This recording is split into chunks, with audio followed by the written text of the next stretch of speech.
Good evening, and welcome to the fastest few minutes in sports. I'm your host, Brian Mathis, and let's talk about everything Indianapolis GAA. I'm coming to you from the patio at one of our favorite sponsors, Upland Carmel, a great place to go ahead and relax on your evening nights as well as after your games on Sunday. So come out and visit them anytime you get a chance. Let's start talking about that last week and everything that was done in the Indianapolis GAA. Last week we had a great day for hurling. It was hot. It was 88 degrees Fahrenheit at noon. That's 31 degrees Celsius for those watching back in Ireland. Our first game started out Two Gingers versus Health Source. In this particular game, Health Source was probably looking to be down, but they mounted a spirited defense and at halftime was actually up 0-8 to 1-7. Tristan Chaplin makes his return back to the Indianapolis GAA with a goal in this game. However, it was a game of two halves. First half, Health Source up. Second half, we lost Kieran Connery to an injury, and the defense fell apart. The final of that game, 5-14 to 1-9. The defense did a great job without Kieran. It would have been much worse.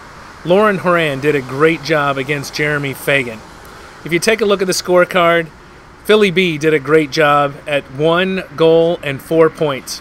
And then finally, I want you to take a look at this particular picture here of Dan Mathis trying to block Kieran Connery without a hurley. Doesn't seem like a smart move to me.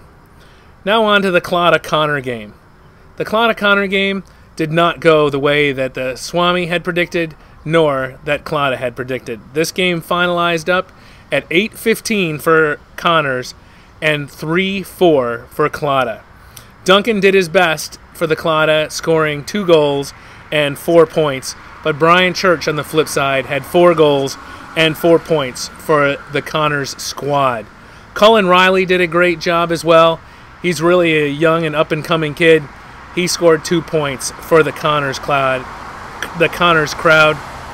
Connors had this all the way. Taking a look at our next game, we had Upland versus Good Earth. Upland, fresh off their first victory of the year, was looking to go ahead and take a game, but they ended up getting a good beating by the Good Earth. The final of that score was 2-14 to 1-10. Mike Monahan was back. He scored a goal and 5 points for him, and Jason Mulvey in the back line did the best that he could do against Andy Hazel. On the opposite side, Tobin got a point, as well as Matt Lewis scoring 6 points for that team.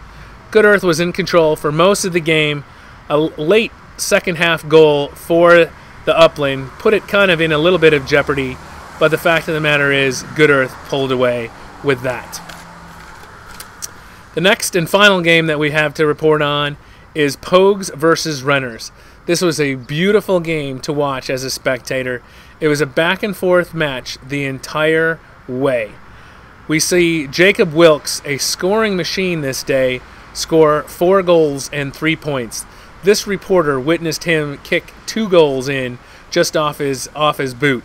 It's great to see someone run up and actually score that way. Woody White also scored from the back line, so it was great for them to see him score from the back line.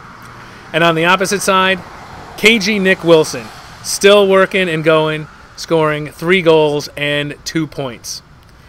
At the end of this, we had Gaelic football. Gaelic football was a little sparse this particular day, but our guys continue working on scoring and picking up the ball on the run. This upcoming week, we have the busiest week of the season for the Indianapolis GAA. On Friday night, we're back at Kuntz Stadium for premiere night. We've got Gaelic football, we've got camogie, and we've got the top 36 hurlers in the Indianapolis GAA going at it at Kuntz Stadium. Be sure to not miss that one. And then on Saturday, our fabulous camogie team, they travel up to Chicago to play St. Mary's, St. Louis, and Milwaukee. This will be a good test for our ladies to see how they do against the inner city squads. And then finally, on Sunday, we're back into our 4 games. Then we have a camogie match. And then even more, we're sending a traveling football team down to Cincinnati to play our first traveling football game of the year. It's going to be quite a busy week for the Indianapolis GAA. And now, it's time to bring on the Swami.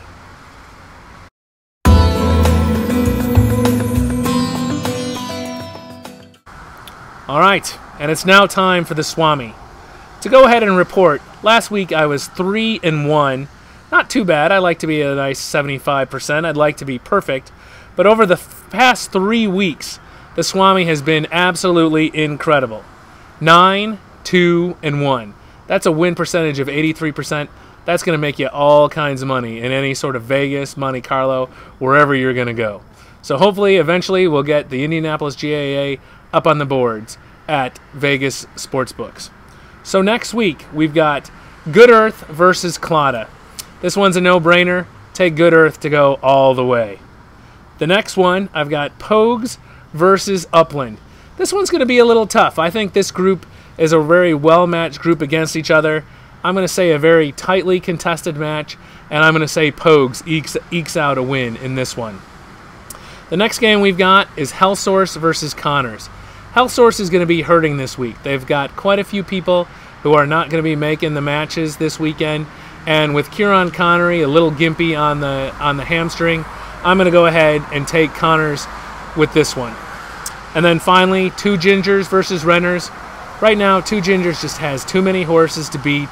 I just can't see a team beating Two Gingers right now. Let's go ahead and take Two Gingers with a strong win over this one. We'll see you on the pitch.